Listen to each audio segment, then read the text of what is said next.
Senator, thank you very much for being with us tonight. We want to get right to Iran with you. You know, everybody's fixating on this 10 to 15 day timeline. Kind of looks like the sort of red line where you got to make something happen by then or people are going to start questioning you. Do you see it as a red line, Senator? Well, first of all, thanks for having me. And I think it's so important to remember what we're dealing with here. Iran has been has threatened nuclear war and threatened to annihilate Israel and the United States for decades. Iran has also been the state sponsor of terrorism that's killed thousands of Americans around the world. And so what we're doing here, what the president is doing, is putting pressure on a regime that has proven itself to be bankrupt. It's bankrupt economically. 80% of the people are in poverty. It's bankrupt militarily. And we saw that with the attacks that Israel and the United States did on the nuclear capability.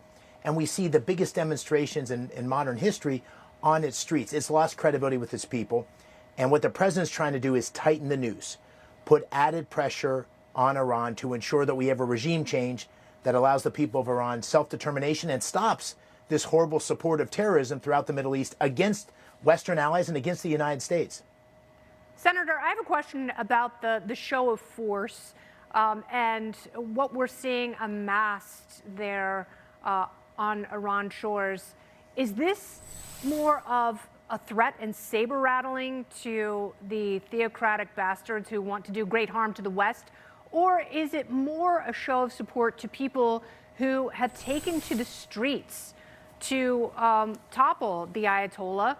Is it sending a message to them that the United States is with you in a way that no other administration has been?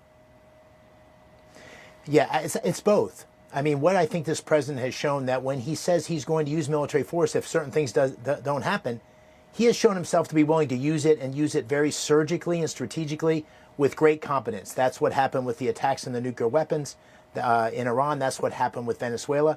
And I think that's what's likely to happen again. Very thoughtful, strategic use of American military power. That sent a message around the world. But there's no doubt that standing behind those people, and this is different. President Obama did not stand with the protesters in Iran. There's a great book by Natan Sharansky, who is a Soviet dissident, talking about when Ronald Reagan said the evil empire, knowing that America stood with those people fighting for freedom. That's what America is doing with the people on the streets of Iran, putting added pressure on this bankrupt regime. And I'm hopeful we're going to have a good outcome here, which ultimately will lead to a transition and self-determination for the people of Iran. So it kind of sounds like you're saying if these guys don't leave, if the supreme leader and his entourage, his regime don't leave, there is no deal worth cutting, because the president's talked a ton about deals. And I sort of agree with you. I don't know how you validate a deal with these guys. So that's it. Either they leave the easy way or the hard way. Yeah, I think it's mostly that. Listen, I'm very skeptical of a deal. Let's not underestimate President Trump's ability to negotiate a good deal, but I think we should be very skeptical of the willingness of the Iranian leadership to actually adhere to what they promised. They haven't in the past. And I also think that they're weaker by the day. I mean, the Ayatollah is 86 years old. This regime is showing itself to be crumbling. And what happens in these is that old Hemingway line about bankruptcy happens slowly then quickly. And I think that we'll see a tipping point here in the coming weeks or months. And American pressure, economic pressure, military pressure, I think is going to help bring about this most necessary change. Well, part of that economic pressure comes from the United States no longer necessarily being beholden to Saudi Arabia and other oil producers in the Middle East, because we are seeing a revival of America's energy dominance. Will it bring back some of the small towns, especially where you are from in Pennsylvania, who were left behind?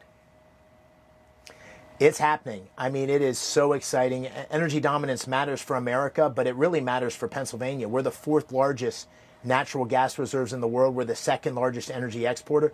And just in this last year, we've seen huge investments in Pennsylvania because of the president's agenda. Nippon and the deal with U.S. Steel. Eli Lilly just announced an advanced manufacturing plant in the Lehigh Valley. The Japanese just announced that they're going to buy 10 nuclear reactors from Westinghouse. We have data centers popping up. My wife and I hosted an energy and innovation summit where the president attended. $90 billion of investment. It is happening in Pennsylvania. because of this president's agenda, and it's happening because energy dominance is the key to economic power and military power in the world today. Senator, I was just out near where you're from in Emlenton, Western PA, and it was a lovely visit right there in the Allegheny River. But it's definitely a part of the country that I think has great hopes for a revival of some of these traditional energy businesses, fueled by new technologies that can make them competitive on the world stage. We're out of time, sir, but it's really good to see you. Thank you very much for being with us. We appreciate it. And go Army. Yes, and there you go. We'd wear a hat, Go Army. but you probably